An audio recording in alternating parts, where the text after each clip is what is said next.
Fala, meus queridos, tudo bem com vocês? Cara, todos os dias eu saio para visitar 10 empresas para vender os serviços que eu presto para as empresas. E hoje eu aqui nas férias saí aqui para visitar. Visitei as 10 empresas, mas teve uma assim que me chamou muita atenção. Era uma loja assim de presentes e quando eu entrei tinha uma plaquinha daquelas que vira de um lado para o outro aberto, fechado, só que tava com o lado aberto e na frente tinha um papel colado na frente. Tava escrito assim à mão, volto logo, Nilson, e um número de telefone. Quando eu entrei, até eu pensei assim, ele deve ter saído, só que eu fui lá e vi um senhor sentado atrás assim do balcão. Aí eu entrei, quando eu entrei eu falei assim, o senhor que é o Nilson? Aí ele falou assim, sim, sou eu. Aí eu falei, não, é porque a plaquinha ali tá falando que você volta logo. E ele, eu não tirei, não, pode deixar, eu tiro aqui pro senhor e tal. E nisso a gente começou assim uma conversa com esse seu Nilson, que foi muito massa mesmo, porque ele já tem a loja aqui há 20 anos e a gente começou a conversar sobre algumas coisas. Tiveram 3 pontos que eu achei bem relevantes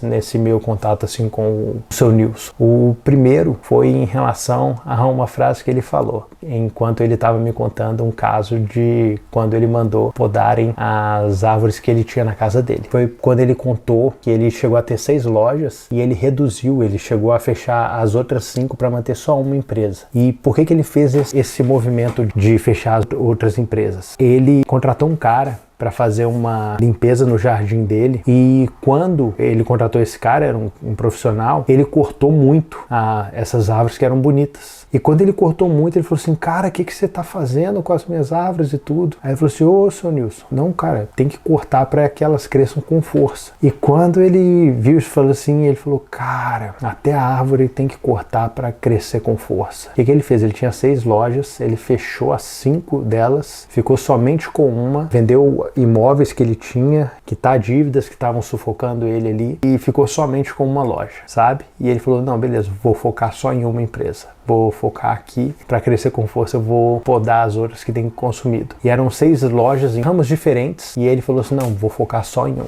E cara, ele foi contando assim algumas situações, contou o sucesso dele assim, o que ele conseguiu construir assim de patrimônio e foi um momento muito interessante. O segundo ponto foi quando a gente estava conversando, que eu visitei ele para falar sobre automação de WhatsApp. E ele estava falando do contato bem pessoal que ele tem com os clientes. Então ele falou que, tipo assim, ele mora ali perto da loja dele em si. Então ele muitas vezes sai para almoçar e quando ele tá colocando a primeira garfada na boca, o telefone dele toca, que é de algum cliente que tá ali na porta. Ele falou, não, já tô retornando agora, acabei de almoçar. E na verdade ele tava começando a almoçar. Ele vai lá e fecha, ele para de almoçar, vai lá, atende o cliente, ele fala assim, cara, muitas vezes a venda ali paga a minha refeição da semana. Esse momento de eu parar ali para ir lá fazer essa venda e voltar.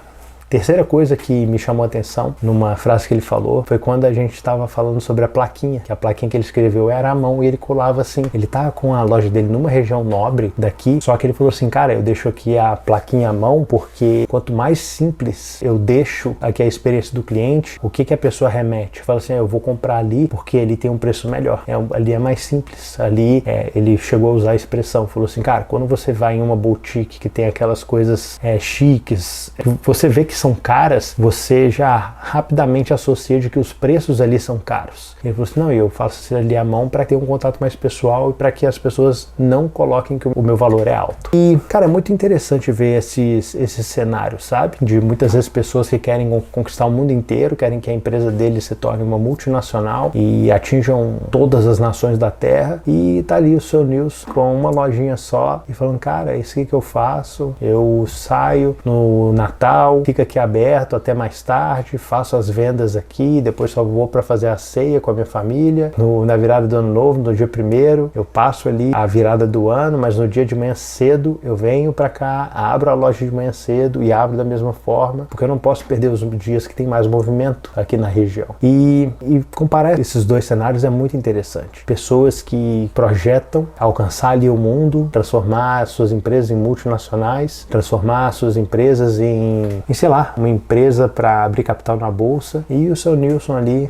simplesmente reduzindo a quantidade de lojas, reduzindo a quantidade de negócios para focar em um e ter uma vida mais pacata, mas com tudo assim em ordem. E não existe certo ou errado. Eu só achei legal essa diferença, essa peculiaridade, sabe? Um senhor super simples, numa região super nobre, que ao mesmo tempo com uma mentalidade que parece não ser a mentalidade que eu esperava encontrar no lugar, sabe? Ela é diferente. Foi um momento muito legal. E bom, basicamente é isso. Aqui não é para deixar uma visão certa ou errada, mas é muito legal encontrar alguns contrapontos de cenários diferentes quanto à forma de lidar com a vida, sabe? Tipo assim, cara, eu quero viver dessa forma, eu quero fazer assim, eu quero fazer assado, sabe? Que eu percebo assim no seu Nilson, que tem um texto lá na Bíblia que fala que em Eclesiastes 5:12, fala assim, ó, doce é o sono do trabalhador, quer coma pouco, quer muito, mas a fartura do rico não o deixa dormir. E quando eu olho pro seu Nilson ali no contexto dele, eu percebo que ele tem sim uma fartura, mas ele construiu uma fartura dentro de um cenário no qual ele consegue dormir todos os dias. Sabe? É aquela vida tipo assim, cara, eu vou reduzir isso aqui. Em relação ao potencial que ele teria possivelmente de alcançar, ele, para muitas pessoas, para mim, por exemplo, quando eu olho para o patrimônio dele e tudo, ele é uma pessoa bem sucedida. Mas, ao mesmo tempo, vendo o potencial que ele tem de construir, ele conseguiria ir além daquilo. Só que ele, por uma opção, ele reduz, vive uma vida que é simples para aquilo que ele teria potencial de alcançar a mais. Só que ele falou assim, não, cara, eu não quero a mais. Eu quero só isso aqui que tá bom. E é isso. E, enfim, não tem certo, não tem errado. Só é um contraponto bem interessante para refletir.